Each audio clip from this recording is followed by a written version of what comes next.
Well, g'day to everyone, and I'm Graham Gould, and welcome to the stream. I have Daniel Currier as my guest, and he has a book, Revolution, and that's what we're going to be looking at today. We have a 45-minute presentation that Daniel will launch into shortly, but before we get to that, let's do a little bit of introduction and give people a bit of an opportunity to join the stream before we start the presentation, and then some questions. I have some questions ready, and Daniel and I have already had a bit of a chat, so I sort of know where he's coming from, but just questions that I think are useful for people to know.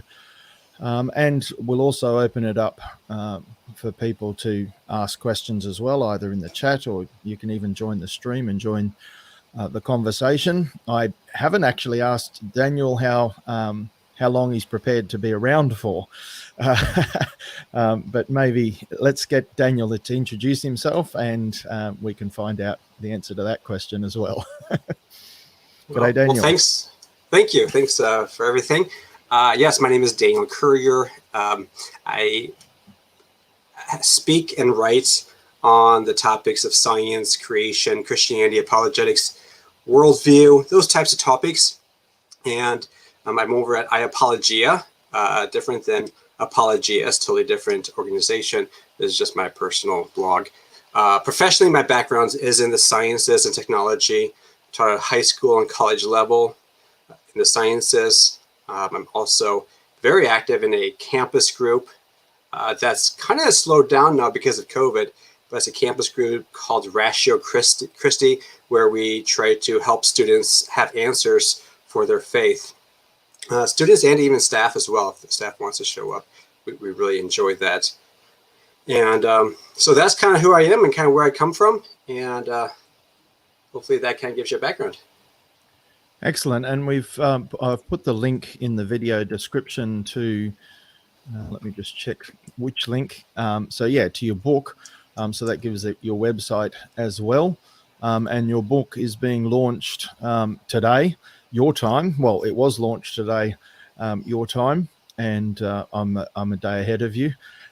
But yeah, so I'm sitting here in Australia, in a town in Western Australia, and yeah, 13 hours ahead of you, I believe we figured out. The hard way. Yes, so, well, yeah. Yes, we did have some difficulties with getting time zones sorted and figuring that out. And then we had some technological difficulties. I was sending you messages on Facebook and you weren't getting them, and that was really weird. So we've come up with some other ways to communicate to try to reduce whatever's going on there. I don't want to speculate about why that might have happened. It could be nefarious, it could be incompetence, it could be who knows. Anyway, so yeah, I've put the link in the description as well to your book. If people want to go there, they can purchase the book. Now, I believe, Daniel, that for those people that are unable to purchase the book that are still interested, they can get it for free. Has that been set up, or is that still being? Yep. It should be active right now. So if you can buy it, that'd be great. It helps finance some of the things I do on iApologia. If you want to donate, that's an awesome way to just go to Amazon. I think it might be on Barnes & Noble and a few other websites as well, so you can buy it there. Or if you want to get it for free, especially if you're financially strapped, feel free to go to the website that's linked there. In that website, I tell you how you can go about to get the book for free. If you already connected with me with my website, just reach out to me and talk to me, and I'll send it to you, no problem. So that's, I want to get it in people's hands more than the money, but it's a great way for you to help out a apologist. Yeah, and I strongly encourage people, if you can afford to purchase the book, please do so. The work that Daniel's doing, I haven't known Daniel for a long time, but from what I've read in the book and from everything that I see of what Daniel's doing, it's a great ministry that he's doing. The book is a great read, and I say that I haven't finished the book, but I'm reading the book, and it is an excellent resource for you to have available. So if you can help support Daniel's ministry, that'd be excellent. Plus, you're on Facebook, Daniel, I Apologia, as well. I'm on Facebook. I'm on Twitter. I'm on Gab. I'm on MeWe, USA Life. Almost any of the main social media networks. Especially, I'm trying to kind of morph over to some of the alternative ones as well, with some of the interesting aspects of some of the main ones that have been happening for the last, I don't know, a year or so. People being canceled and stuff like that. I'm trying to build a platform other places as well and connections. So definitely check me out on some of those alternative social media platforms.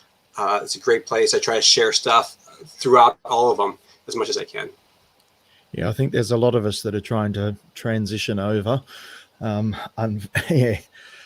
hopefully we can help those alternative platforms grow and provide the ability to do what we find on the mainstream ones, and without what seems to be a lot of censorship that's going on. But there's a bit of a balance. Exactly. What works best in various areas, and a lot of the alternatives are still a bit smaller. But yeah, hopefully that changes, and they can compete more fairly, and be a good alternative platform for what we would like to accomplish on them. Well, let's get into your presentation, Daniel. I'm still not sure if anyone's joined us. It says that 3 are watching. Well, now we're back down to 2, but I can't see. They are. So, yeah, let's get started, and people will join us in their own time. Yeah, they can always watch it later too if they do miss the live. So that'd be exciting. So I think this topic, this book, I want to kind of give a big overview of the book with this presentation, but I won't be touching on every single thing. I'll be touching on a few big ideas within the book. But I think that as we're thinking about the topic, I want to go back one step and talk about the book, not my book, but the Bible.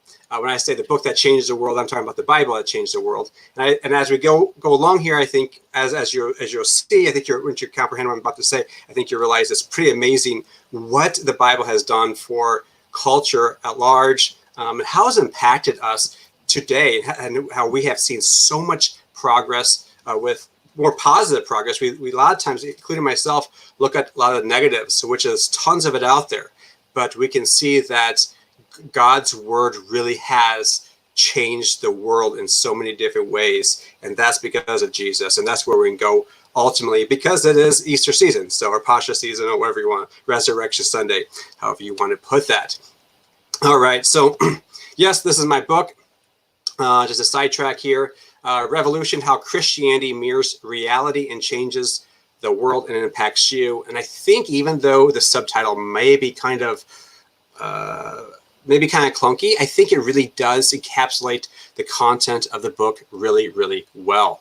So let's jump into some of the big ideas that this book kind of touches on, and let's go along here. So the first one I want to talk about is a guy named Andrew Dickinson White. He's a 19th century American historian, educator, politician, and diplomat. And he was a co-founder of the Cornell University, and he wrote a famous or infamous book titled The History of the Warfare of Science with Theology in Christendom. So he pretty much promoted something called the conflict thesis, where he said that religion and science have both been in conflict continuously all through history. And so he's a very antagonistic guy against Christianity. Again, he lived in the 19th century. I think he was born maybe 1832 and died in 1918. So he's during that turn of the century time. He said this: the establishment of Christianity arrested or slowed down or stopped the normal development of the physical sciences for over 1,500 years. He thought that Christians thought that seeking for truth in nature was futile. And he also said that Christian scriptures favored magic rather than science. Now, I don't know what Bible he was reading, but I don't see that in the Bible. Now, there is a interesting TV show, I don't know, a few years back. I don't know exact year it was, but it's titled Young Sheldon. And Young Sheldon is this savant type of kid who's brilliant. I don't know how old he is, maybe 12 or 9 or something like that. And one of the scenes in the movie shows young Sheldon, who's all into science and intelligence and all that stuff. He's at church with his mother, and his mom brings him to church, and he's sitting in the pew, and the pastor's talking about that Christianity is true and God's real and stuff like that. And young Sheldon raises his hand and contradicts the pastor, and then they get into this little dialogue. And Sheldon tells the pastor, and he says this, that religion and science are incompatible. Sheldon goes on to say that science is based on facts and religion on faith. Then the pastor makes some sort of more of a poor argument for Christianity, saying, hey, there's a 50-50% chance or a 50-50 chance that God is real. And the pastor says, I like those odds. And then Sheldon points out the obvious flaw that he's confusing possibility with probability. And so it pretty much makes the pastor look like a doofus. And so this is the mindset of today's culture. It's very sad that there's this idea that Christianity is opposed to science. Christianity is opposed to reason. Reason and faith are at odds. But it's not just in the secular world we hear this. I've heard this in Christian culture too. I've heard people say that Christianity is based upon faith. Well, it is based upon faith. But what do you mean by faith? And it's also based upon fact. It's not just based upon some sort of blind leap in the dark type of thing. Some people have told me, I believe in God. I don't need science to prove anything to me. Awesome. No big deal. First off, science doesn't prove anything, but that's a side point. But God's given us science. And as we'll see here, an interesting thing about science, it comes from Christianity.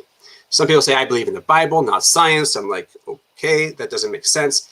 And some people say we should not use reason, rather faith, as if reason and faith are in opposition to each other. But my thought is like, wait, the opposite of reason is being irrational, and the opposite of faith is not trusting or not being faithful. So they don't seem like opposites to me. So I'm not sure why they're setting up as opposites. Some people say I just believe, or some people say you just need faith, or I just have blind faith. We hear this type of stuff in Christendom, and I'm kind of like scratching my head when I hear this because I don't think this is what the Bible teaches. Now, I want to attack this whole idea of the war between science and between Christianity with science and reason. And I don't think that's really the case. Now, let me just talk about a couple modern myths that seem to make their way around society. The first myth I hear is that Columbus thought that the world was round and the church thought it was flat. Well, historian Jeffrey Burton Russell said this: no educated person in the history of Western civilization from the 3rd century BC onward believed that the earth was flat. Really, no one really believed that the earth was flat even before Christ. Pretty much everyone thought that the earth was round. Anyone who was educated, that was. The Bible, even Isaiah 40:22, talks about the circle of the earth. Aristotle, in a book titled On the Heavens, the earth is a circle. He talks about that. That's pre-Christ. Interestingly, there's a subpopulation in the Chinese continent where it's called the Mayo. I think I pronounced that right. The Mayo people had a very ancient oral tradition that said something like this. Now, it's going to sound kind of choppy, but this is translated into English. It says something to the effect of they parted from each other the globe to encircle. And pretty much saying this is talking about their origins, where that they talk about some of the same types of things that the Bible talks about when they parted from the rest of humanity, came to this location, they parted, they walked around the ball of the world, if you want to think of it that way. So for many, many years, way before Christianity, way before Christ, we've known that the earth was round. So this idea that Columbus thought the world was round and the church thought it was flat is bogus. The next modern myth is Galileo's. Galileo was said to be at war with the church and the Bible. Now, I just even heard someone recently talking about this, and I forget where I heard it, but someone who is more secular talking about this issue. And I was scratching my head because this is not totally true. It was true that Galileo had a conflict with the Catholic Church and the Pope, but let me kind of explain what happened here. So the church promoted heliocentrism and he promoted heliocentrism and Copernicism, and many astronomers held a geocentric model, which means the Earth was the center of the universe.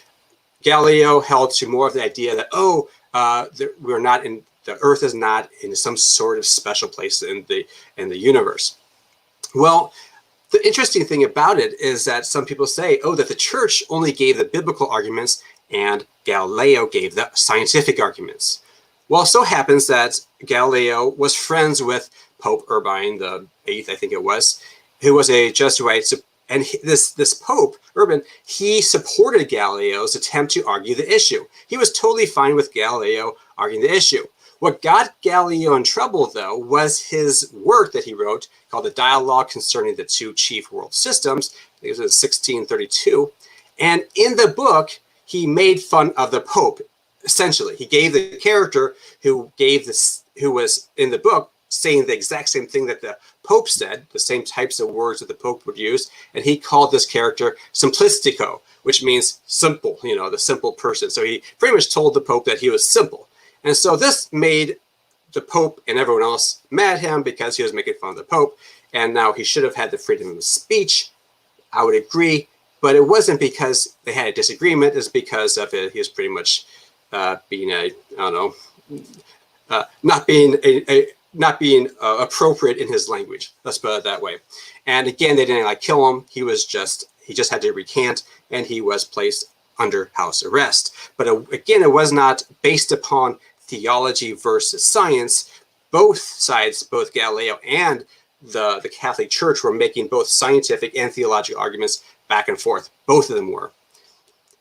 Now, the idea that Christianity is opposed to logic is another whole thing that just really annoys me, because think about this. If you've ever sung Isaac Watts' songs, now I don't remember any of his songs off the top of my head, but I know that he's written over 700 hymns.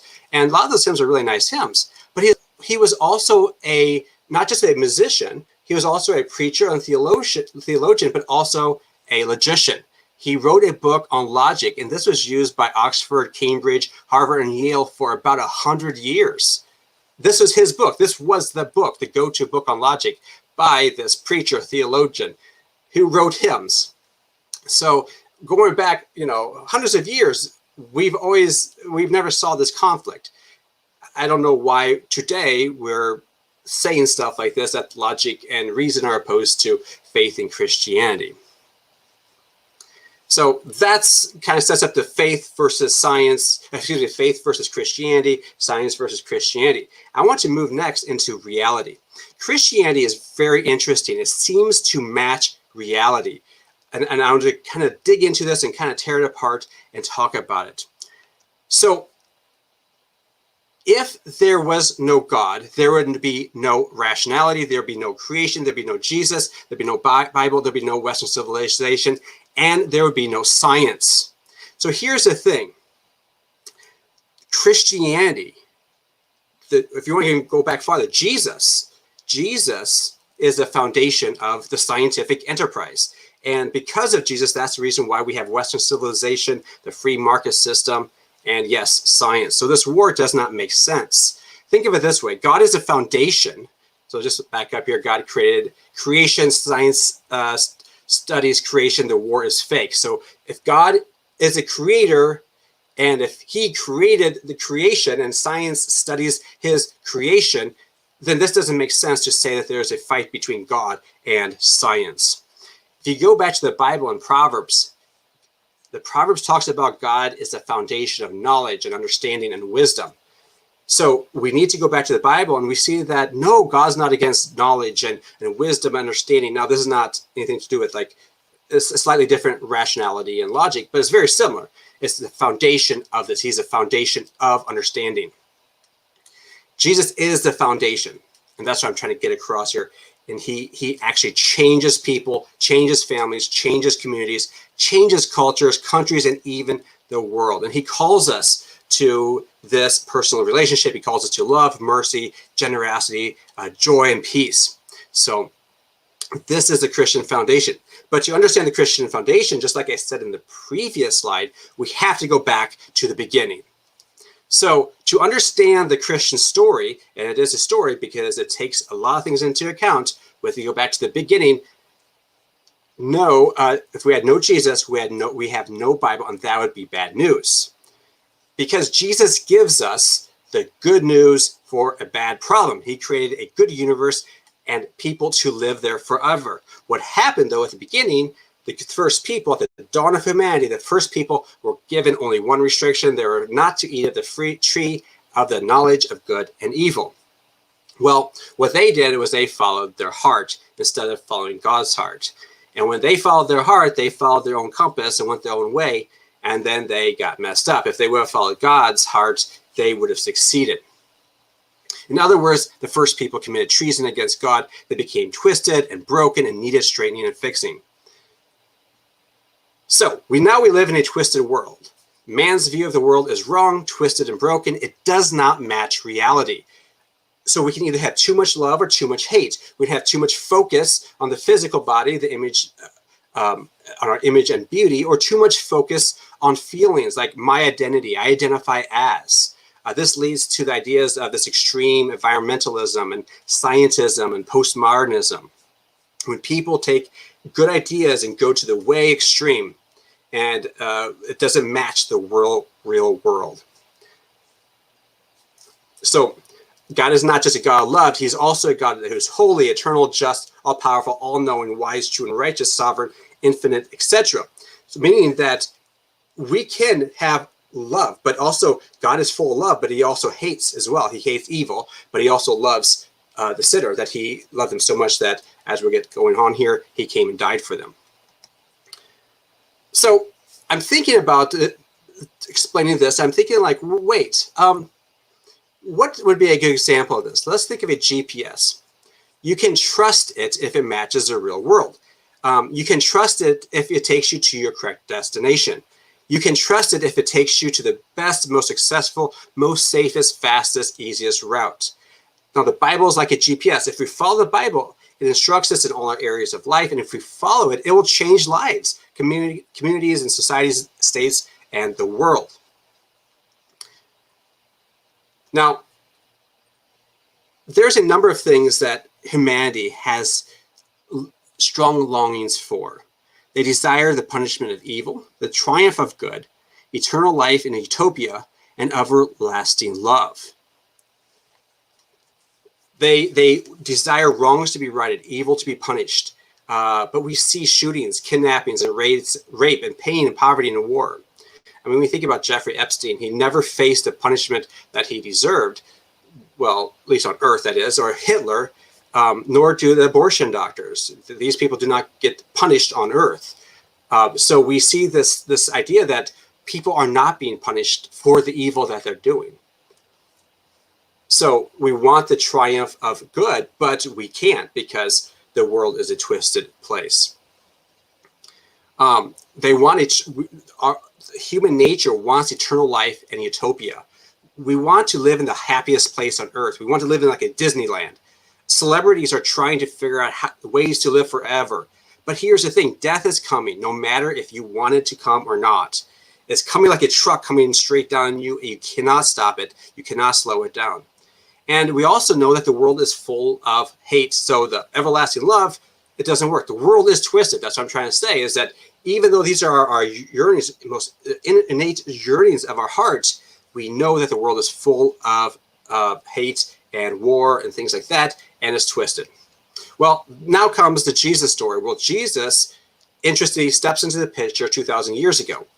So he answers the first two items that we just talked about, justice and righteousness. He brought justice and he brought righteousness. He fixed our brokenness. He's fixing our brokenness, fixed our brokenness. He's straightening our twistedness, answered the problem of death, and he promises us to live forever in love and meaning. He brings salvation to us. This is the Jesus story where he's fixing the things that are wrong, and he's fixing the brokenness of the world. He's the rescuer, the savior.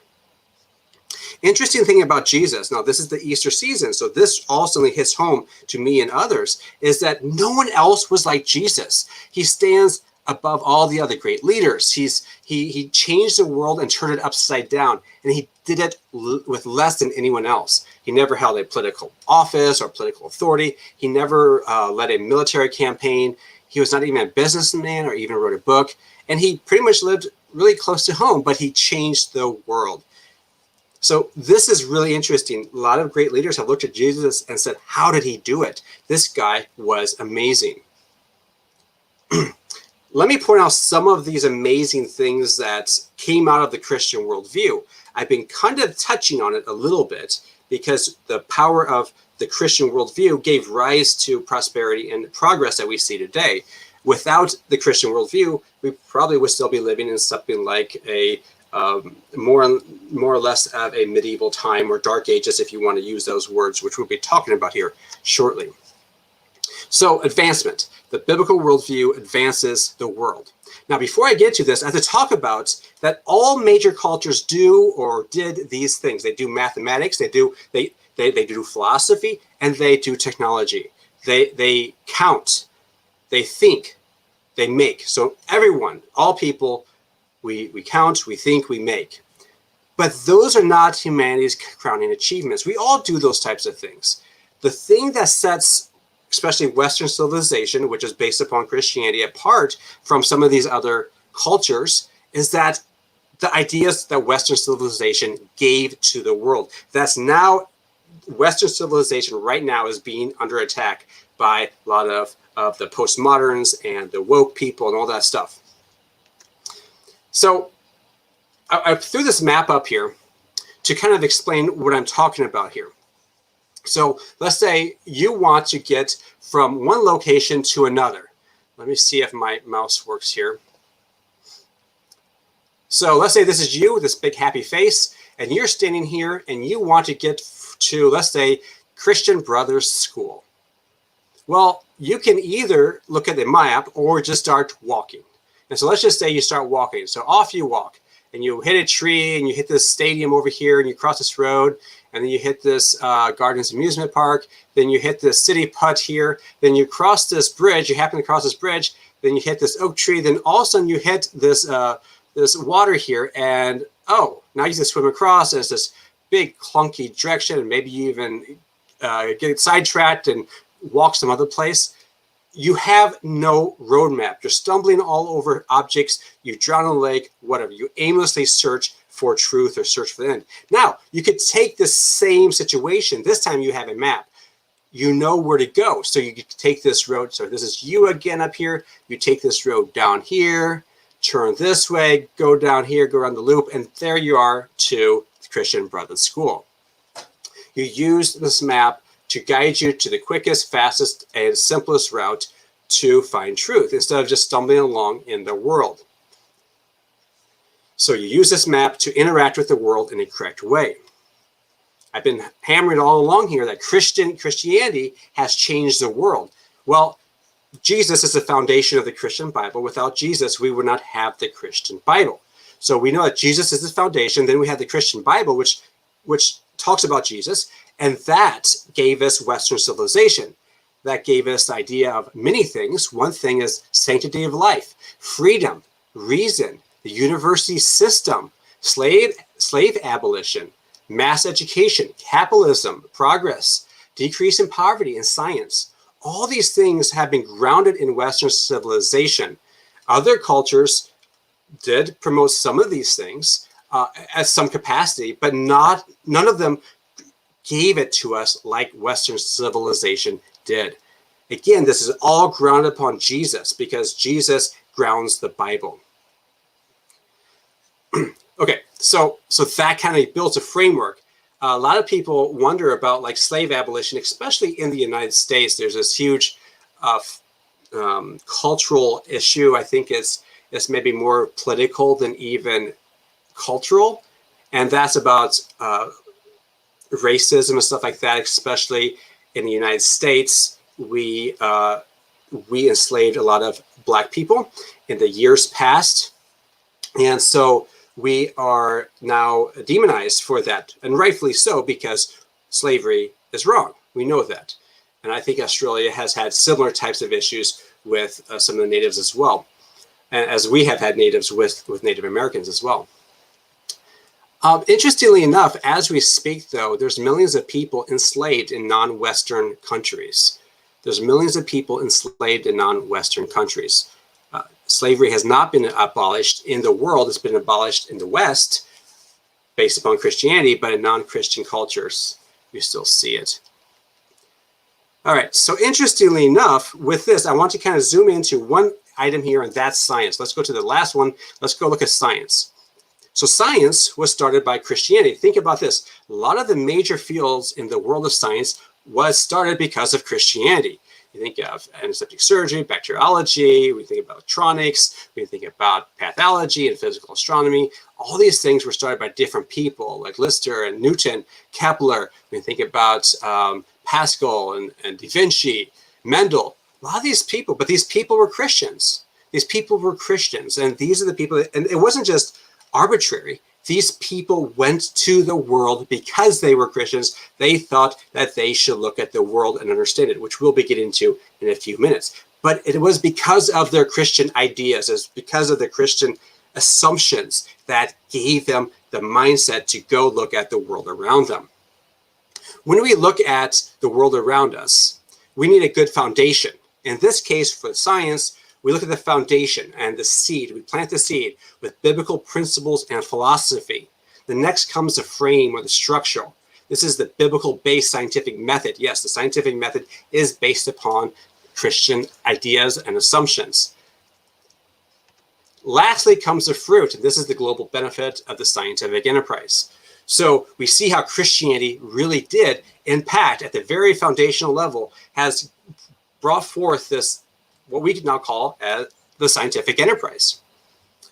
Now, there's many principles that underlie the scientific enterprise. I'm going to give about 5 here. We could probably give more as well. I think in the book I gave maybe 5 more as well. So let's just look at these 5 just really quickly here.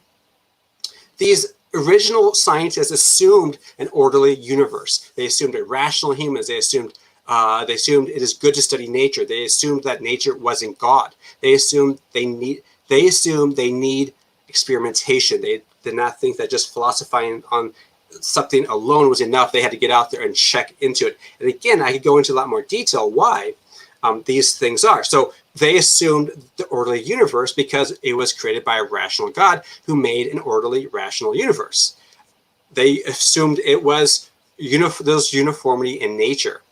Interestingly enough about science is based upon the idea of uniformity in nature, but uniformity in nature cannot be proven, which means that science cannot be proven. That's an interesting side note, so more of a philosophical level of science. They assumed that humans were rational, and they can understand nature. They assumed it is good to study nature. Why? Because God made it. It's God's works, and God's works are good, so we should study God's works. They assumed nature wasn't God. So it wasn't taboo for them to study nature, since in some of the other cultures, God was nature and nature was God. And since Christianity teaches that God's separate from nature, it's not taboo to study nature. And lastly, with experimentation, they assumed ideas needed experimentation, since God's ways are above our ways, and we cannot think of everything that God would do and how God would do it. So we have to go out there and measure it and check it ourselves and not just assume. Not only does the Bible give us science, but interestingly enough, the Bible also is supported by science. Now, I could give many lines of evidence for this, but we'll probably run out of time if we go into too many of them, so I'll maybe give it 1 or 2 here. Creation. When we look at creation, it really does look like God created all life. Let me show you here. So here's a cell. To make life, you need a number of different things. You need RNA, you need DNA, you need a protein, and you need these all at the same time. We see that there's information that has been infused into DNA, RNA, and protein. Well, where did this information come from? Information comes from intelligent beings, and this type of information we're talking about, by the way, is not just random information. This is specified information that has a meaning. So this type of information comes from some sort of intelligent being.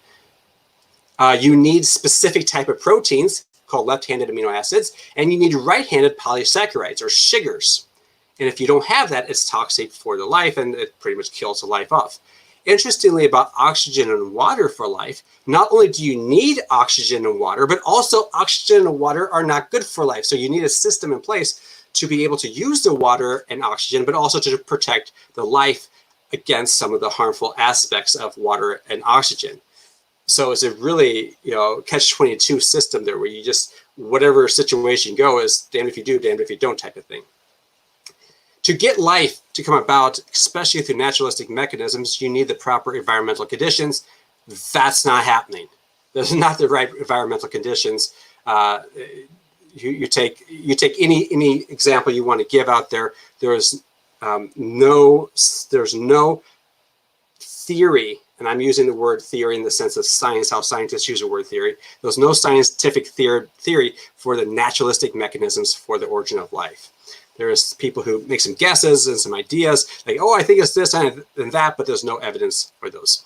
They need carbon for life. So we have this very specific type of life that we have on planet Earth that uses carbon, and carbon is this amazing atom that's really, really cool. And we need these complex enclosures. So you need all these different things going on at the same time to make life. And it's finely tuned. It's like a guitar or a violin or a piano or a car. You need all these things working together at the same time, working at the right speed, the right way, the right shape, the right size. And if you have something something slightly out of whack, things go haywire. I just want to show you a microbe. This is a cartoon version of a microbe just for the fun of it. But I want to point out a few things in this microbe here. We just talked about the origin of life, that it really does seem like you need God to create life. Well, here we see this microbe. Well, this microbe is going to represent a lot of other things in the world around us too. Human cells, let's just use this idea. Just think of the human cell as a capsule. It's not quite this way, but we'll just let that sit for now. Plant cells, all these things have these little things in them, which we call molecular machines. There's these little motors, if you want to think of it that way, these little machines that are actually doing work. There's thousands and millions of these things. Like there's a DNA motors that help copy DNA and help make protein and help create energy. Now, let me just give you a list of some of the types of gears we see. So in the biological world, we see all sorts of machines. We see gears, we see bearings, we see motors and hinges and generators, zippers, sound sensors, light sensors, echolocation system. We have all these different things going on there. These are machines. These are real machines. Let me just show you one of these machines. This is called a mitochondrial ATP synthase. It makes something called ATP. It makes it from two other molecules, ADP, adenosine diphosphate, and inorganic phosphate. And then this machine snaps these two molecules together to make adenosine triphosphate, which is the gas that runs life, that runs biological organisms. But again, remember I said before about that information is always, especially the information that we're talking about is always comes from intelligent beings. The same case in this situation as well. Machine design perpetually comes from intelligent beings. I know because I've helped design machines before. It takes a lot of work to design machines just right. And these are at the macro level. When we're talking about the biological world, we're talking about it at the microscopic level. Okay, so that's science. Now, I want to talk about another topic. I'm going to switch topics now to another whole section where Christianity gave rise to something else too. Christianity gave rise to the free market capitalistic system. So we're going to switch gears here. So interestingly enough, a lot of times people think the free market came about maybe in the 1600s or 1500s or even 1400s, but actually it seems to have gone even farther. It went back to the European monastic estates. It was evolved along the way in the 9th century by Catholic monks who put away their worldly things, but they're still trying to ensure economic security for their monastic estates. So let's first define capitalism so we know what we're talking about here. Capitalism is an economic system in which capital assets are privately owned, such as different businesses and different means of production and all that stuff are owned by private individuals, not by the state. And prices, production, and distribution of goods and services are determined by competition. So people are competing within the free market to get the best product for the lowest price so that they can do well, get people the products that they want, and get the money that the producer wants, and the people get the product that they want. And when you have a system like that, you get these amazing prices, amazing amazing products, and we see technology advancing.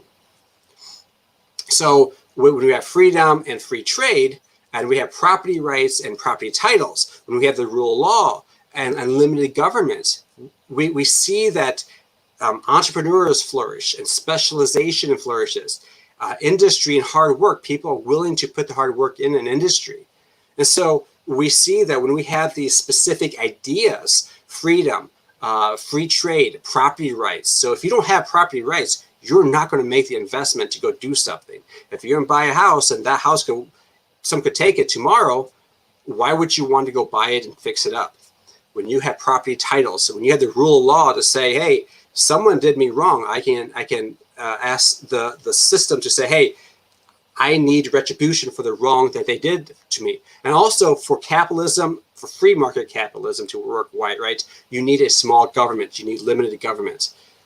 So you need all those things, and Christianity gives those things. It gives freedom. It gives ownership. I mean, you look in the Bible, the Old Testament talks about property rights and rule of law. The Judeo-Christian system, the Mosaic law grounds Western law. And limited governments, again, Western civilization has been advocating for limited government, except for in the last, 100 and some years, has been continuing to grow and grow. And as we see some of the concerns that we have now with many governments around the world. So before I get into that, I want to talk about how did capitalism come about? So we just talked about the origins happened in the 1800s. Then we talked about the definition and why Christianity kind of grounds it. Some of the ideas like go underneath capitalism or the free market system. So what helped get capitalism going? Well, there's a number of things. First off, there was the collapse of Rome. Rome was tyrannical. They discouraged progress. They seemed to help the nobility. They seized property. There seemed to be maybe a little less war in Rome, which is good, which helped progress. But otherwise, Rome was tyrannical.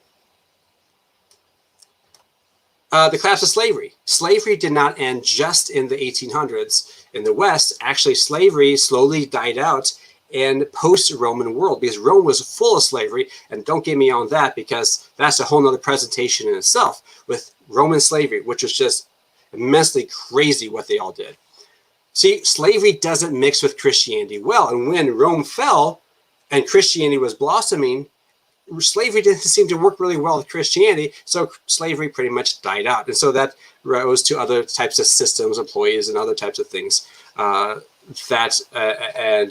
other types of systems of trade and stuff like that. But that gave rise eventually to the free market system in the 1900s. The collapse of tributes. A lot of these other countries and other nations and stuff like that had to bring money back to the Roman government. And with that money back in their pockets, now they could have self-sufficiency. Now they could specialize. Now they could grow and do things. They didn't have to keep paying money all the time to the big government. There was a promotion of progress. Progress was good, especially from the Christian worldview. Progress was possible and it was good. It wasn't just like some sort of let's just live how it is. Like in China, in olden days in China, there was this idea that they want stability and stuff like that. Western civilization was like, no, let's continue to progress in our arts and university, technology, science, philosophy, and farming. There's all sorts of progress. Now, there is a great hoax. Now, when you think about this progress, people are like, well, wait a minute. What about the Dark Ages? Well, actually, that's a hoax. The idea that the Europe fell into the Dark Ages is a hoax. This is from Rodney Stark. He's a sociologist. Interesting guy. If you ever get to read his books, do read them. They're awesome books. He says this: the claim was centuries of ignorance, superstition, and misery from which it was suddenly, almost miraculously rescued, first by the Renaissance and then by the Enlightenment. He calls this baloney. He says this is crazy. It's not true. So this idea, again, like we talked about at the very beginning of this talk, it originated by anti-religious and bitterly anti-Christian 18th century intellectuals, which we talked about earlier. It's not true. The Dark Ages didn't happen. Now, the closest thing we have to something as the Dark Ages actually happened maybe in the 500s or the 6th century, there might have been some sort of volcano eruption that really made it legitimately, dark. It maybe cooled the earth a little bit. There's famine, cultural conflict, and plagues because of volcano. But it comes down to the point, though, that culturally, though, it wasn't a dark age. Actually, there's a lot of scientific, a lot of technological progress at that time. So it's a really, really interesting point that Rodney Stark makes. He goes on to say this: all of these remarkable developments can be traced to the unique Christian conviction that progress was a God-given obligation entailed in the gift of reason. That new technologies and techniques would always be forthcoming was a fundamental article of Christian faith. He's saying that this goes back to Christianity. Christianity was at the cusp of progress. Pro-reason, pro-progress. Goes on to say this: hence, no bishop, especially in the West, or theologians denounced clocks or sailing ships, although both were condemned on religious grounds in various non-Western societies, such as China and stuff like that. He goes on: rather, many major technological innovations probably were made by monks who were eagerly adopted by the great monastic estates. So, all right, let's go back to that list again. So we talked about the collapse of Rome would help free market system grow. Well, we see the collapse of Rome, we see the collapse of slavery, we see the collapse of tribute, we see the promotion of progress. It wasn't the Dark Ages, but also the promotion of transportation. A lot of people make a big hoopla over the Roman road design. But what happened was that post-Roman times, the road design was replaced with better road systems. Before, in the Roman times, bridges were not very common. Well, post-Rome, bridges were made and they could handle horse and oxen, teams of wagons and all that stuff. Wagons had interesting technological advancements. They had brakes. They started putting brakes on wagons. They had a swiveling front axle. They had better horse harnesses. All these different technological advances were happening in the Middle Ages. So this was not a time of depression. It was a time of progress. Going back to Rodney Stark, innovation spread very rapidly from one place to another because, contrary to the Dark Age tales concerning insular and immobile Europe, the means of medieval transportation soon surpassed those of Roman times, the spread of better transportation. And lastly, when interestingly enough, the promotion of education. The promotion of education. Remember, I said before that Christianity brought about the university system. And it wasn't just the university system, but greater education for the masses in general and greater literacy in general as well. Look at this. So, literacy rates in world nations, predominantly Roman Catholic nations. This is happening, I think, in the 1500s to 1900s. So these are kind of like rough dates here. Predominantly in Roman Catholic nations, about 40 to 60% of the population were literate. Now compare that to the predominantly Protestant nations, where 94 to 99.9% of the people were literate. In pre-Christian China and India, 0 to 20% literate, and pre-Christian Greco-Roman world, 5 to 10%, and maybe in some regional variations with more than 20% of the people were literate. This is crazy as we see that those with a Christian background, even Roman Catholicism is still farther down than Protestantism, but still they're way farther up than India and China and Greco-Roman world. The nations most influenced by Christianity were the nations that saw the greatest growth in their literacy rates. Okay, so there was a number of different things that happened as well. We see a promotion of the cash economies. There was less barter, more banks. Banks really helped out a lot because people could now lend and get credit and interest. And so people could, like let's say you want to buy a house, you could buy a house for, if you had 20% of the money in hand, now you could run this bigger piece of property than what you had available to you because someone else was willing to lend money to you. Promotion of work. Work was a virtue. Occupation was a virtue. Commerce was a virtue. These were good things. These were not looked down upon. These were good things to do. We see that the promotion of the rule of law.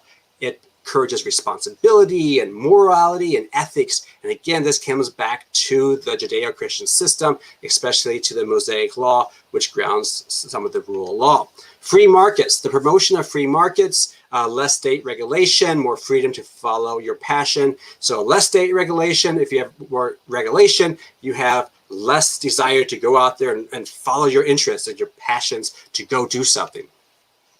Property rights are super essential. We talked about this before. It promoted gain and investment rather than hiding and hoarding. So instead of hiding your money and hoarding your money, you're like, oh, this is my house. I can do what I want to do. I can invest in it. I can invest in my business, and it promoted gain and growth. Economic security. The monastic estates wanted that economic security, and so they did not want to just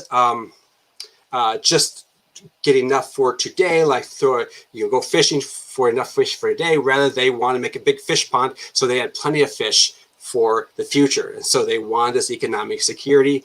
And lastly, they wanted the promotion of self-responsibility. They promoted self-responsibility, self-interest, self-sufficiency.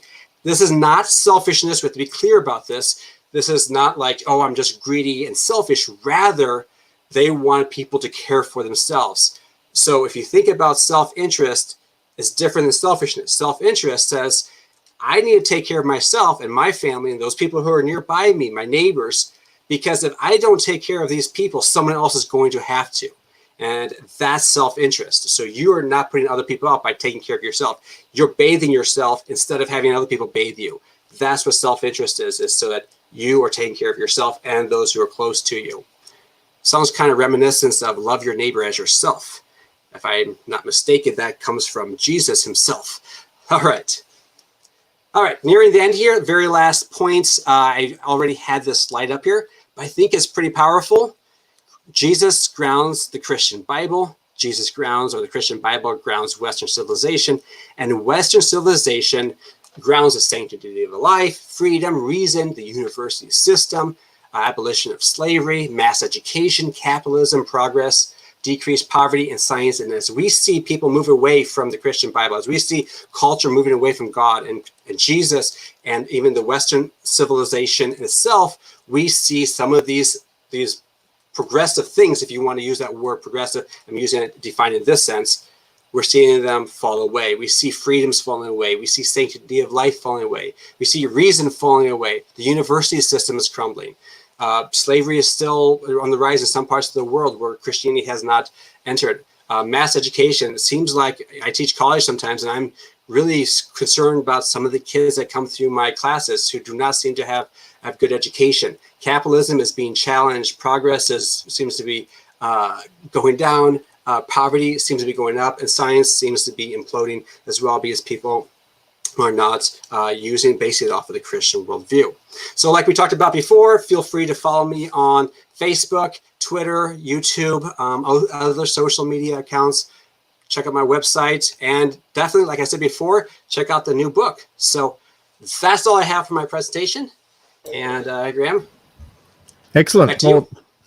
Awesome. Thanks, Daniel, for that. And yeah, a rush through your presentation. So there's where you can get the book, iapologia.com, the letter I and then apologia, apologia.com.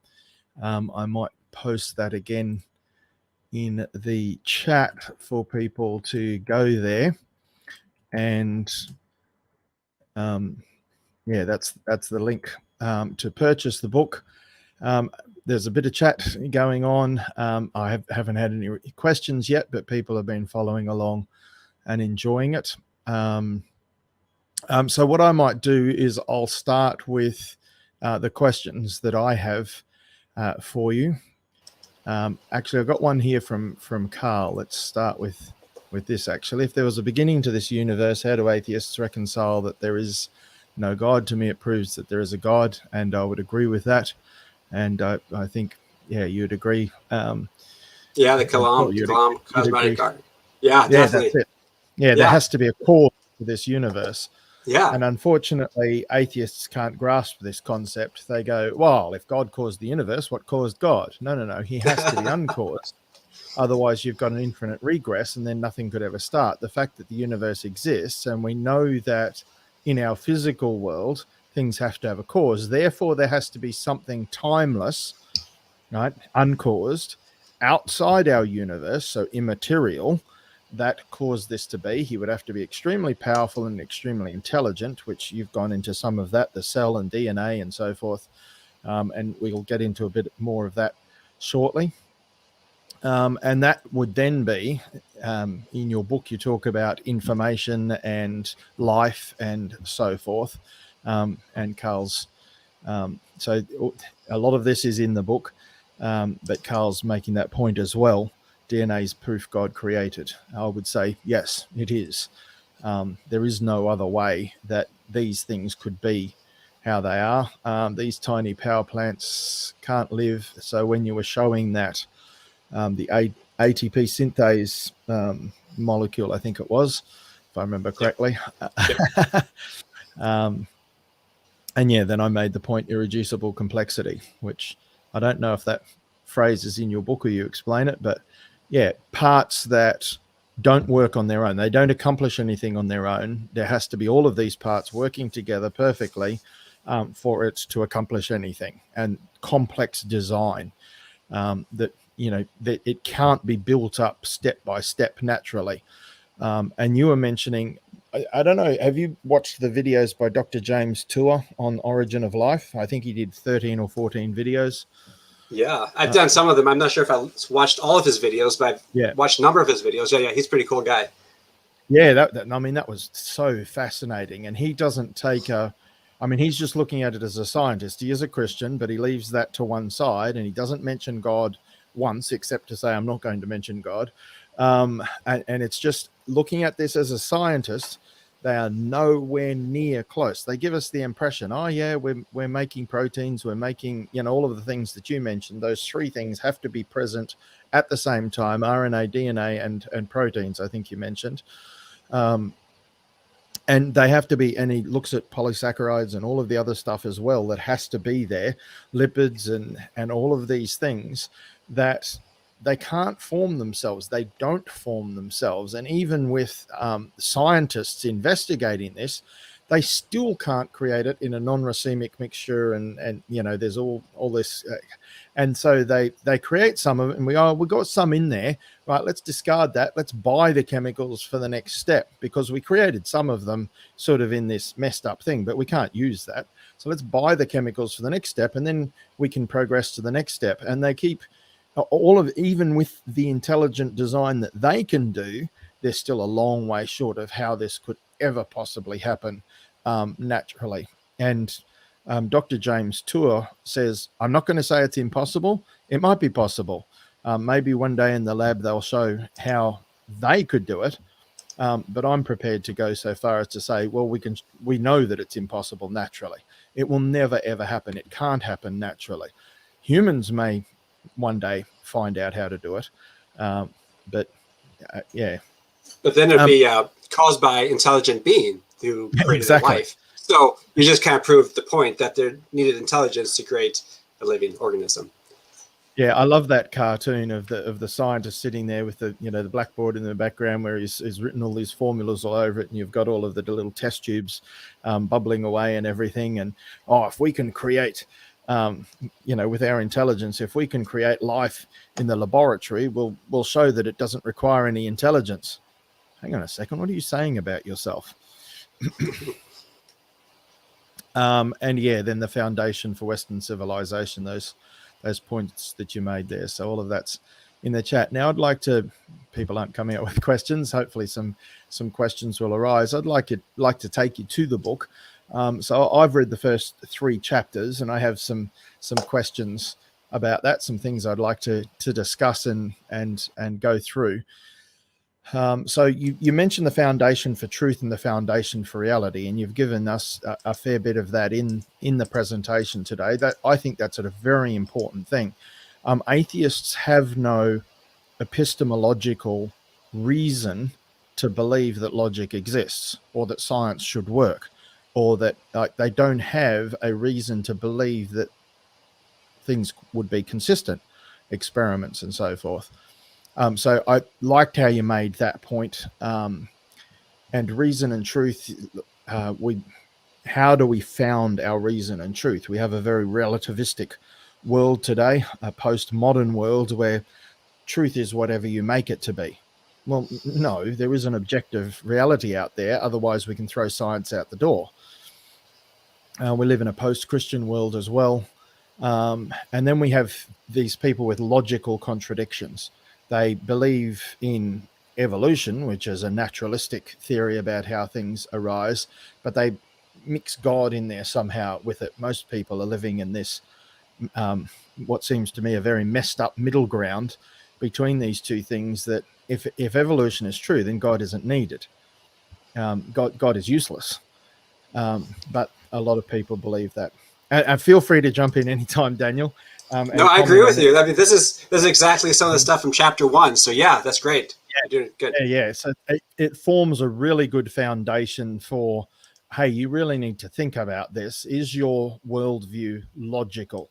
Do you have a solid foundation for the things that you think? And then you build on that in the later chapters, helping people to develop a logical worldview that resists contradiction and being senseless. And so a lot of people today have a useless Christianity. Their Christianity is whatever they make it to be. And that's very sad. As Christians, we need to really strongly avoid that. We need to constantly be examining the things that we think. Does it line up with Scripture? Is it logical in that order? Because what God says in Scripture, as you said earlier, the fear of the Lord is the beginning of knowledge and of understanding and of wisdom. The three areas in which we can think correctly. And my definition of those three words, and I'd love to hear your comment on this, but knowledge is what is true, facts about reality. Understanding is how things work, and wisdom is why they are the way that they are. That might be a simplistic way but it's one way to start understanding the difference between those three concepts. That's great. It's a fair, at least it's a good fair start for what those are, each one of them. So I think it's fair enough. And I noticed that you mentioned understanding the times. I read David Nobel's other book, The Battle for Truth, which is now called Worldviews in Collision. Excellent book. I haven't read Understanding the Times, but it sounds like that's an excellent book. Goes into more detail than the other one. Yeah, it's like a textbook almost. And yes. I've helped teach a worldview class twice now to some homeschool group, where we go into that book and kind of dig into it, and it gives a lot of good information. It builds a solid Christian foundation for many students who are going out into the world. And it also gives them an understanding of some of the other worldviews that they will, it's not if they're encountered, they will encounter these other worldviews. And it gives them a foundation of those and why they don't hold up under tough scrutiny. So it really does a good job at that task. And I like how he, in the book that I read, mentions the four major worldviews in the Western world. I think it needs to be updated at Islam now, because that's a rising challenge that's occurring. And maybe he did. I haven't seen the book recently. I noticed he's changed the name, so maybe he's added Islam in.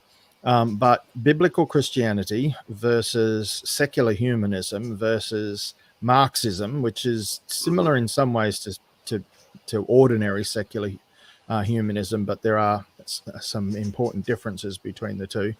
And then the New Age view, this sort of relativistic, postmodern, pantheistic, neo-pantheism worldview that we have. And he compares and contrasts them in every major area. Philosophy as a religion, in economics, in science, in this thing, in that thing. It's really, he actually divides science up, I believe, biology and chemistry and so forth. Biology at least. So, biological evolution versus biblical Christianity, etc., and the differences that are in them, and politically and socially. And excellent book. I highly recommend it. Yes, it sounds very similar to Understanding the Times. The same layout, very similar layouts. So yeah, I think, yeah, that's my understanding. Understanding the yeah, Times basically goes into more detail, and yep, that's more of a. So the layman's version is what he now calls worldviews in collision. mm-hmm. Summit Ministries, I think. Ministries, yeah, yeah. I think Yeah, Summit. They have something in Colorado. I think a place where students can go for a week or so and yeah, get high and level get training. training. Yeah. So chapter 2, the 7 Big Bangs. Now, that might put some people off, as you mentioned in the book. You're not talking about the Big Bang that generally gets mentioned, but you're using that as a title for, well, how did everything begin? So this is one of the problems that naturalism cannot explain. And you mentioned also God of the gaps versus, well, essentially naturalism of the gaps.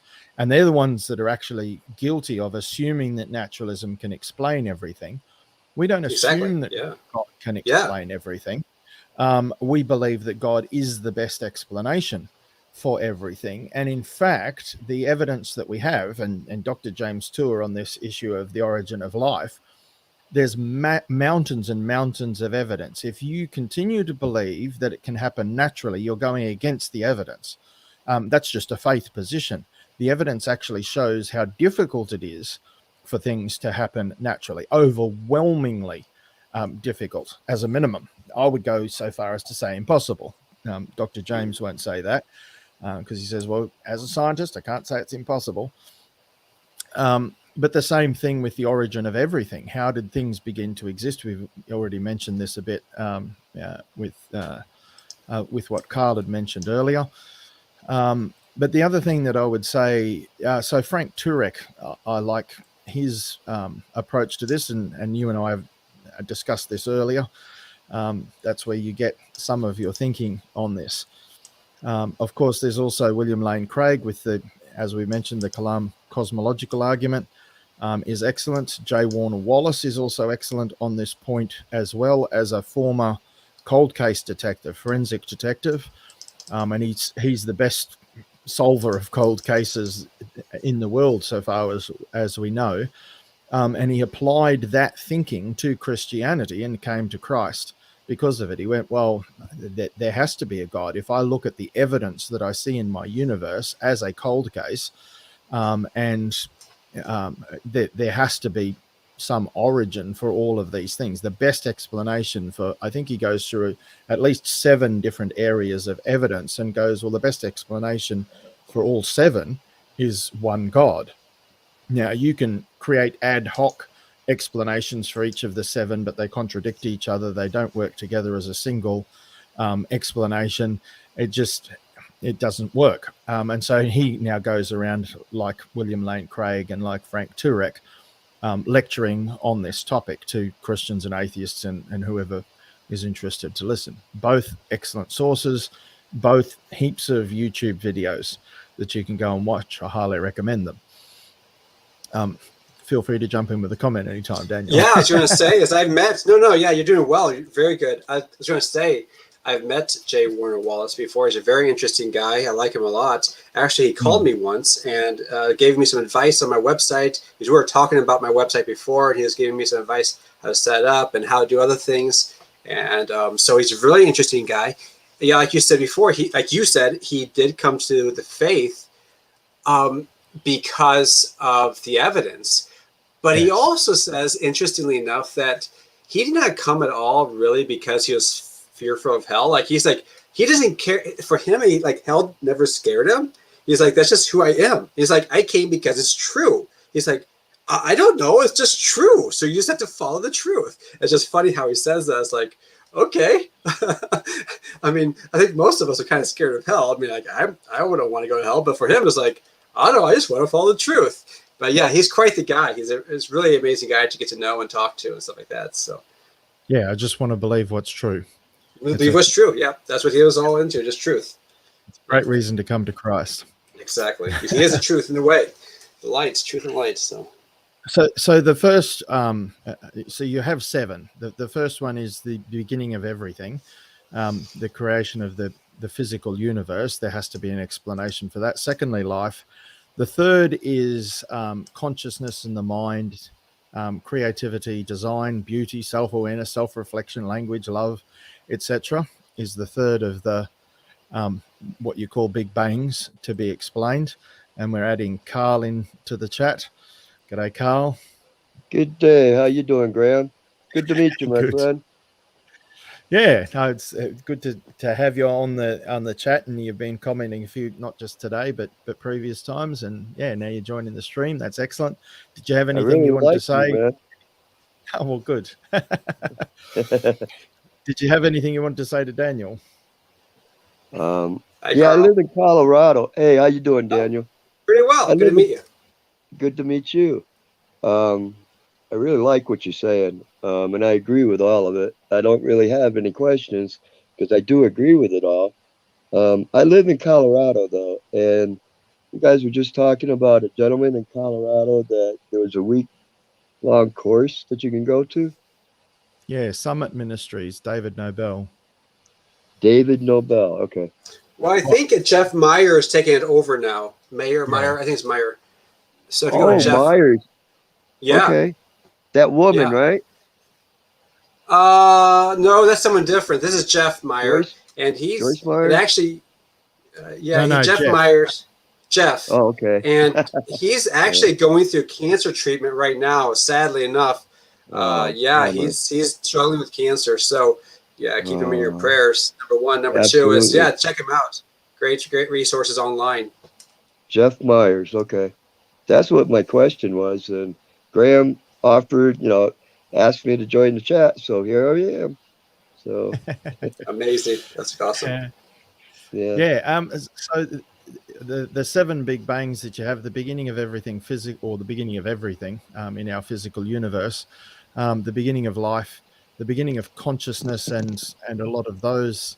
That was one of the questions I had for you. Actually, you divide 3 and 5, and it seems like both are talking about immaterial things. I mean, I guess 4 is immaterial as well, information. So, and morality is immaterial too. So maybe, yeah, a little bit of a comment on that. I'm not sure what to call. Yeah, I was thinking more in the sense of psychological big bangs, like where the consciousness comes from, versus the immaterial big bang. I was thinking more like, what about the laws of logic and other things like mathematics and truth and courage? So those are, yeah, you maybe could combine them, but I just think that consciousness is different than truth and courage and laws of logic and mathematics. That's the reason why I separate. So 3 we can call psychology. Sure. Yeah. If you want, brother. Yeah, 4 information. Yep. And I love how Ray Comfort deals with this issue in The Atheist Delusion. Could this book make itself? Well, no, of course not. Well, DNA is the book of life. So do you still, are you still an atheist? Yeah, I'm still an atheist. Why? So you believe the book made itself. And then he, transitions from that into the gospel, so that, points out to people, well, maybe the reason that you want to believe that is because you don't like the existence of God, you don't like his morality, and you want to reject him. And one of the guys even admits, yeah, I'm lying to myself. It's like, what? Hello? Okay, so you're going to stop lying to yourself, but nothing. Well, I don't know if he cuts it off, but presumably the guy hasn't progressed beyond that point yet. It's fascinating to watch. And I just love Ray Comfort's ministry, just absolutely awesome. And we did discuss that earlier, but yeah, I highly recommend checking out Ray Comfort on YouTube as well, or go to his website, Living Waters. And you've got to watch The Atheist Delusion. It's brilliant. And of course, heaps more movies as well that he has. And he generally, well, he doesn't put out a video every day now. He used to. He usually has these street witnessing clips or on the box or various things that he does. Now they're less common, but they're still fairly regular. Did he put out 180? Yeah, 180 is him. He's got a new version of that called 7 Reasons, which sort of goes a bit further into this issue of abortion and answering the objections. 7 reasons is the 7 reasons why people think abortion is okay, and so he responds to each of those 7 reasons. Not okay. And in that same sort of interview type style. He's also got what's the other ones that he's done? Lots of great ones. There's the Noah one. There's the one Genius on the Beatles, but focusing in on John Lennon. Right. And they're getting better and better. Like every one that he does, the production value, the quality is improving. And Atheist Delusion is just a visual treat. Oh, there's Evolution versus God. That's brilliant. Crazy Bible is a fascinating one because, you know, coming at it from an atheistic point of view or natural, even as whether you're an atheist or not, the Bible does seem crazy. And so he deals with that issue. And then there's just heaps of them. Once you start looking, you'll end up in a rabbit hole you'll never get out of, but it's a good rabbit hole. The Bible only looks crazy to the atheist, though. Yeah, not me. Yeah, but in our natural selves, our Right, flesh right. struggles to understand things. Anyway, that's the origin of information. How could information arise? And DNA specifically, it's the world's best information code system. That there is a God. It's just absolutely such clear evidence that there has to be this mind behind all of these things. And I want to get to know that mind. Like, I don't understand why you would try to avoid, except you're running away, your own sin. Right? Yeah. Yes, I could understand that. But, we've been catching up to the Bible, science, ever since there's been science. So, the Bible got it right from the get-go. Yes. And then there's the origin of immaterial things like faith, hope, courage, truth, mathematics, logic, the scientific method even. Without God, we don't have science, as Daniel's already gone into. Just That's excellent. Here's the other interesting thing to me, Daniel, is they tend to just assert these things exist, or they assume them, but they appear unable to provide an epistemological reason within their worldview, and maybe they just don't understand. Like, they're not interested in they trying don't want to give to understand, reasons. Graham. Yeah. They don't. That's how it seems to me. They're stuck in their evil and they like it, They really do. But how do you deal especially with that, with this transhumanism going on now, Yeah. I'm sorry. We're getting in a strange place. But how do you deal with that, Daniel, in trying to reach atheists particularly? Well, with atheists, from my experience with atheists, it's almost like they need to want to come to Christ. They need to want to find truth, number one. If they're not open to finding truth, it just seems like you're just arguing. They just want to argue. So why argue if they're not interested? So I'm not there to really debate. I mean, if they want to debate, there's plenty of other people online to debate with them or someone else to talk to them. But if they really want to hear my perspective, what the Bible says, and all the evidence, fine. On the other hand, if they're going to be an atheist, I also challenge them to provide evidence for why the world matches a no God better than God. So they are not off scot-free. If they're like, I'm an atheist, and you, the Christian, have to provide all the evidence. I'm like, no, that does not make sense. If you're an atheist, you believe that the world is best explained without a God. Now you have to tell me the reasons why the world is best explained without a God. And I found over and over and over consistently atheists have a very, very, very hard time to explain why the world is better explained without God than with God. They're quick to try to tear apart the Christian. And so for me, it's like, hey, either we have a nice conversation about this, or else I'm not too interested in the conversation because it's one-sided. They want to ask all the questions and challenge me and tear apart me, but they don't want me to address their concerns. So yeah, that's how I pretty much address it. If they can't explain it, they don't want to explain where information comes from. They may say it came from naturalistic causes like mutations. Oh, that caused the rise of information, or the psychological Big Bang, psychology, like with the mind. Well, where did that come from? Well, it just came about by atoms in motion, or the laws of logic. Oh, it had to just always been there, I guess. I don't know. It doesn't really make sense, or mathematics, but whatever.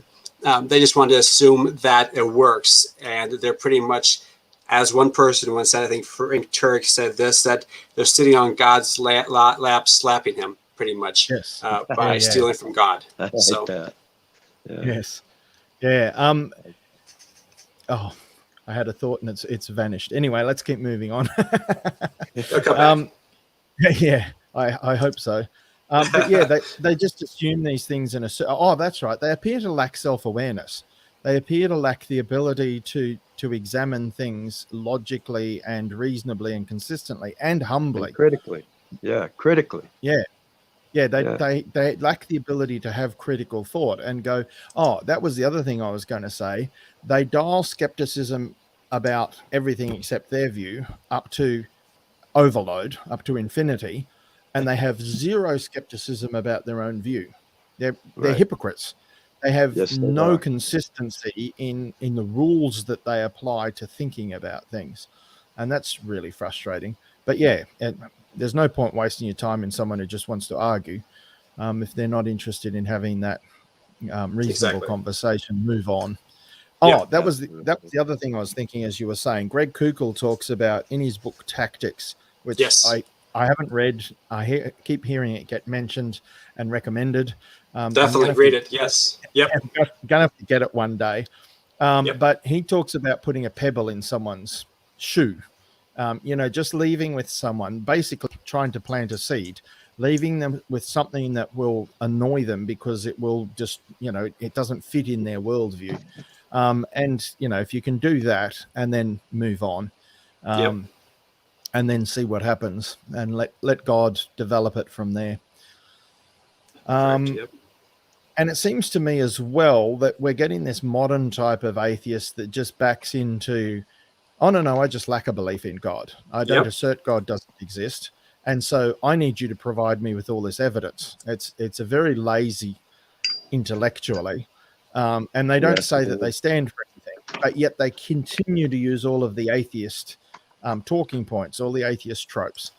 They reject immaterial things, or they assert or assume them. But some of them are starting to move into, they're just conventions. They're just a convenience that allows us to continue to operate. But they aren't grounded in any objective reality. They're just something that we use. Okay. Yeah. I haven't quite thought how to respond to that yet. So there's this, I'm trying to copy the link right now. Give me 1 second here. I'm going to copy the link. You may have to post it. I'm not sure if I have access to post stuff on the thread here. I'll just put on the chat here. If you want to post it, it's a link to an excellent article that someone wrote addressing the whole issue with atheism. Atheists trying to get out from defining who they are, trying to get out from giving evidence for their views. And this guy pretty much destroys the argument that they have a lack of belief in God. And I'm not sure if you saw my link that I just sent you. So I'll put that in the chat. I've bumped it up to the screen. I'll have a look at that later. That's so if people want to go to that link and read that article. Yes, sounds excellent. Shoaib Ahmed Malik. Excellent. Sounds like he's originally a Muslim. I don't know if he's a Muslim or not. He may be a Muslim, but he might actually be a Muslim. Yeah. I don't know what he is. I don't think he says what he does. He's just looking at it from more of a philosophical perspective and just kind of tearing it apart. So he might be Muslim, he might be Christian, he might be something else. I don't know. Maybe he's none of the above. I don't know. So arguing against atheism, basically. Excellent. Right. Looks like a good article to look at. So we also have to explain the origin of morality, your sixth Big Bang. Why are murder and rape wrong, or anything? Without God, selfishness, you make this point, selfishness is the basis for morality. What's best for me? Or some people will go a little bit further and say, well, what's best for society? So society can determine, it can impose, which interestingly links in with where you start chapter 3, legalism and tyranny versus antinomianism and anarchy, for me. And so tyranny has to be imposed on those people who live selfish lives. But that's the only way to think about things naturally is, either one or the other. I get into more of that in chapter 9, where I tear that point apart a lot deeper than the moral Big Bang. And I realize as I'm doing this, I'm not really asking questions. I'm making comments. Oh, that's good. I'm glad. I'm glad you're sharing with us. This is awesome. Yeah, I like This is it. great. Yeah. Um, Yes. So I've made, as I was reading it, I wrote this comment: without God, selfishness is the basis for morality, but we know that's not true. Selfishness exists and selflessness exists, and we know it is good. In fact, we desire selflessness from other people. For us, we want other people to be selfless. We don't want them to be selfish. And so when we start to back off a little bit and examine this issue, we go, hang on, this idea of selfishness being, okay, we know that it's not okay. And we know that selflessness is a good thing in our world when other people do it. Exactly. So atheism fails, it seems to me, again. Now, the last one that you mention is the rise of Christianity. There's no natural explanation for the rise of Christianity. People have tried. And I don't know if you're aware of the Tectonics website. James, I've forgotten his name. I'm pretty sure it's James something. Have you come across that, Daniel? I don't recall. Explain it. So he's got a book that he's developed. Originally, it was just a website article, but it's a book now called The Impossible Faith. And I've posted the link in the chat. The link is titled "No Way, Jose," and he goes through the Christian faith and he gives 17 reasons why the rise of Christianity cannot be explained naturally. Why would you worship someone who was crucified? Is his first point. His second point is a man from Galilee. Really? Right? And the Bible even admits this. Can any good thing come out of Nazareth? Where did Jesus come from? He came from nowhere. He came from a place that was despised. Also, they weren't expecting a physical resurrection. The Jews did believe in resurrection, but they were expecting a spiritual. Some Jews, Sadducees rejected resurrection outright, but the Jews who were expecting resurrection were expecting a spiritual resurrection, not a physical resurrection. So, Jesus gets that wrong as well. He makes mistake after mistake after mistake, and yet Christianity still works. And I'm speaking from a naturalistic point of view, from a human point of view, that it seems like even though Jesus made all these mistakes, that is how you would develop. Every other religion develops in these ways, but Jesus goes against everything. And does it the exact opposite. But I go into much more detail because all that stuff that you just said, some of that stuff I did not cover, but a lot of it I covered in chapters 10, 11, 12, 13, 14, and 15, Excellent. And 16. So, yeah. Well, and there you go again. If you want more on that, then this is a great book to explain these things. How did Christianity come about? It must be supernatural. So that's another thing that destroys the idea that Christianity is wrong. It's anti-science. It's no. It comes from God. No way. The other sources that I would point people to, especially on this issue of Christianity, Gary Habermas and Mike Licona, and you probably mentioned it in your book, Daniel, but I haven't read past chapter 3 yet. So I would highly recommend Gary Habermas and Mike Licona as great sources for how we know the resurrection to be the best explanation by a long way. The best explanation, just from a historical and logical point of view. The stolen body hypothesis, the wrong tomb, the hallucinations, the swoon theory, and all those types of things. Again, I talk about later, but I pulled those from Gary and Mike and stuff like that. That is right on the money there. Yeah, and the other sources that I would recommend that people investigate, especially with the rise of Islam, David Wood is one of the foremost opponents of Islam. He's now a Christian. He was an atheist, and he was hoping to get into ministry combating atheism, but then he came across a Muslim who challenged him on his Christianity. Basically, that was Nabil Qureshi. Nabil Qureshi comes to Christ, and then essentially they started Christian apologetics as a, pointing out what's wrong with Islam and why Islam is false. And it's a good thing because Islam is on the rise in our Western world, so it does need to be answered. Another source would be Jay, I've forgotten his last name. I was hoping it would pop in, but he's also in that realm. And I think we need to be aware of this stuff, and we need to be prepared as it continues to rise. How do we answer these things? Of course, Nabil Qureshi's now gone home to the Lord, but you can still see many videos that he's done, and I highly recommend him. So that's, yep. So another thing that I want to mention with Nabil, I have a friend of mine who's supposed to be interviewing me. I'm supposed to be interviewing him on my on my YouTube channel at iApologia, the YouTube channel. He was a former Muslim, and hopefully in the near future, we'll be interviewing him. His story is crazy. He started out as a Islamic apologist. It was an imam, and really close friends with this guy. His story is crazy. The whole story is like 8 hours long of his conversion. I've only heard parts of it about 5 times now, but it's just crazy what God did in his life and what he's done. But yeah, he's definitely in the same, like, think of Nabil Qureshi. That's the type of guy he is. I'm hoping to interview him sometime here. So if you do want to jump onto iApologia, subscribe, and I'll try to, you'll see it pop up in your feed when I do interview him. I was supposed to interview him. I was supposed to have interviewed him a couple of weeks ago, but there was some family emergency, so I was not able to.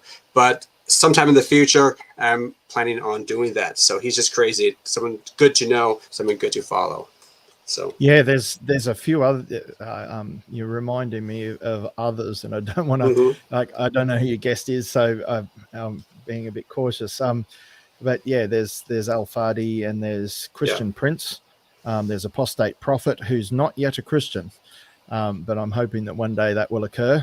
He's moved against Islam into atheism. He essentially is, but he's good friends with David Wood, and David Wood and him often collaborate. So I'm expecting that it won't take too long for him to become a Christian. It'll happen one day. Hopefully, we'll keep praying. We'll keep praying for him. That's right. There's heaps of great resources out there. Chapter 3, the map of reality. And then you get into these issues, these seemingly contradictory truths, these paradoxes that we need to keep in balance. And you talk about the narrow path. I've got a friend, I was hoping that he'd join us for this stream, but he talks about the 2 ditches that we can fall into by going into, one direction or the other, which I like that as an analogy. And then you talk about legalism and tyranny versus antinomianism and anarchy. Now, it seems to me, in talking about those things, in one sense, they're opposites, and they fight against each other. But in another sense, if you're in one or the other, then the other becomes necessary. Of course, the best thing to do is to keep them in balance. But it seems to me that legalism is needed to keep antinomianism in check. Like if you've got, in the natural world at least, I don't mean within Christianity, we should be avoiding both extremes. But, you look at how many, places where people are serving themselves. And so tyranny comes in to squash the anarchy. But if you have tyranny, people have more desire for anarchy as well. So they sort of feed off each other and promote each other, but they're fighting against each other. I thought that was an interesting. Yeah. And it kind of like one swings into the other. I mean, one swings one way, then, like you're saying, there's a reaction almost. And then, we don't like this, to go the opposite way. No, we don't like this, to go the opposite way. We can see that happening right now with the woke movement. It's this tyranny. It's anarchy, then it went to tyranny, and now it's going to go back and forth. And it's like this crazy ideas that they're pushing. It's like, what are you talking about? We don't want to live under a system like that. And because they reject the balance of Christianity, of following God, which is the truth, they have to keep swinging from one to the other, trying to find this balance that they're avoiding. It's all over the place. Yep. Yeah, they keep getting pushed to one side or the other. You mentioned moderation as well. You quote Chesterton, and then you go into the mother of science. And, we did that earlier. You did it in your presentation, and I really like that. Faith and Christianity are not opposite reason and science. Reason and science are rooted in the true faith, Christianity. Faith is not... so Richard Dawkins defines faith as a leap into the dark. No. See, this is the problem, and that's what atheists think faith is. No, faith is what you believe to be true. Everybody has faith, and your faith is what you believe. It's not a blind faith. Atheists have a blind faith because they have no reasons for it, and when you try and push them, they can't give a reason. Our faith like must evolution, be reason. number one. That takes blind faith to me. Yeah, over and over again. It's blind faith. I don't want God to exist, and so therefore I'm going to believe things. It's interesting, G.K. Chesterton says, when you reject the truth, you don't believe nothing. You will believe anything. Mm-hmm. I really love that quote. That's powerful. It's so true. So we can see that happening right now in society. I mean, we can see that in real time. So yes, I mean, it's happening. People will fall for anything. Exactly. And who follows horoscopes? Not biblical Christians. No, it's people who reject the truth that will follow horoscopes and believe in superstitions and so forth. It's much more common within the non-biblical Christian. Now, this is the other game that atheists like to play. Lump all Christians together. Anybody who calls themselves a Christian, they're all the same. And so you can see superstition within Christianity. So that can be blamed on God and the Bible then. Oh, hang on. There's a number of logical mistakes that you've made to come to that conclusion. But yeah, no. Liberal Christians are much more similar to atheists than they are to biblical Christians. Yes, authentic Christianity means something. It has a definition. That definition has to go back to Jesus. If we're not a Christ follower, that's what Christian means. So if you're an authentic Christian, that means you're a Christ follower. And Christ followers, by definition, should not be doing horoscopes. But Daniel, that's no true Scotsman fallacy. That's a fallacy in itself. But yeah, exactly. Yeah. Yeah. Oh, so people can self-identify. So if someone calls themselves Napoleon Bonaparte, they are Napoleon Bonaparte. Hang on a second. No, that's not how that works. No. There's got to be for the woke liberals here in America. Yeah. Oh, don't worry, they're here in Australia. No, I'm not. I wish. Yeah, I wish sometimes. So these faith and Christianity aren't the enemy of reason and science. In fact, they're the reason for it. They're the foundation for reason and science. And we're slowly removing that foundation, and eventually reason and science will collapse. And it'll be just whatever people feel to be right. And science will grind to a halt. It's surviving on the fumes of Christianity that are left in our culture. Yes. Atheism is the actual enemy of science and every other view except biblical Christianity. It seems to me. And it's interesting you said medieval Europe gave rise to science. I love that. So they talk about the Dark Ages, which weren't as dark as people imagine. It's actually formed the seedbed for the rise of modern science. And it came to, I think, the Protestant Reformation brought it to full bloom when the church, people got back to the Bible. And nearly all of the people that you mention are from that Protestant, all those scientists that formed the modern branches of science. And that massive scientific explosion that occurred followed from the Protestant Reformation. And those truths that you mentioned, those 5, foundational truths, you said there's 10 all up, of we can investigate God's creation. God is not nature. It is reasonable. It is logical. I really enjoyed, your presentation was brilliant. In some ways, I wish, hey, let's do the presentation again sometime and let's discuss each of those slides as we go through. Yeah, maybe definitely. we can do that another time. looking Definitely. looking forward to that. And then you mentioned Rodney Stark, The Triumph of Christianity, and yeah, I haven't read his book, but I've read reviews on it, and a lot of the information in there. Christianity is not opposed to science and reason; it's the reason for science and reason.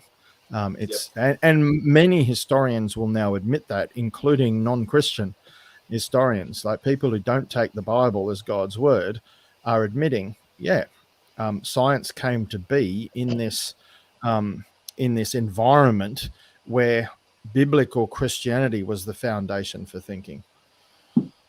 And yeah, that's all the thoughts that I had as I read through the first. Well, I think I'm halfway through the third chapter. Yeah. So it's a lot there. So yeah. Yeah, I mean it's great stuff, and it fits in so beautifully with many things that I've been investigating myself for quite some time. There is massive amounts of information out there, and yeah, I really hope that your book is very successful. And yeah, I'd love to have you come on again if you've Of got course. Yeah. further comments, Daniel, Carl. I mean, I could talk for hours. No, sir. Yeah, I'm this, good.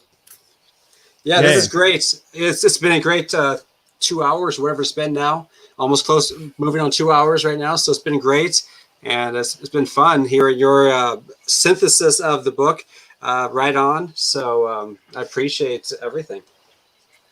yeah. Well, thanks for joining us, Daniel, and I really hope the book is successful. And so we've given the links. I'll give the link again for those people that want to purchase the book. And if you can't purchase the book, please investigate on the website. There is a way to get it for free as well. But if you can afford it, please do consider purchasing it to support Daniel's ministry and the work that he's doing in spreading the truth. But yeah, one way or the other, get the book and have a read, be educated, be prepared to defend your faith. Give a reason, give an answer for the hope that lies in you. Yeah, we Thank you, should do Daniel. a quick study of that verse. You're welcome. Thanks. Because the word apologia is in that verse, but Right. also the word logos Yes. is in Logos. that word. I love that word. Yeah, be prepared to give a defense or a response for the reason of the hope that lies in you. Yeah, and Christians aren't prepared as a general rule. And probably the people that watch this are the people that are better prepared and want to be prepared. Be prepared. You don't. Yeah.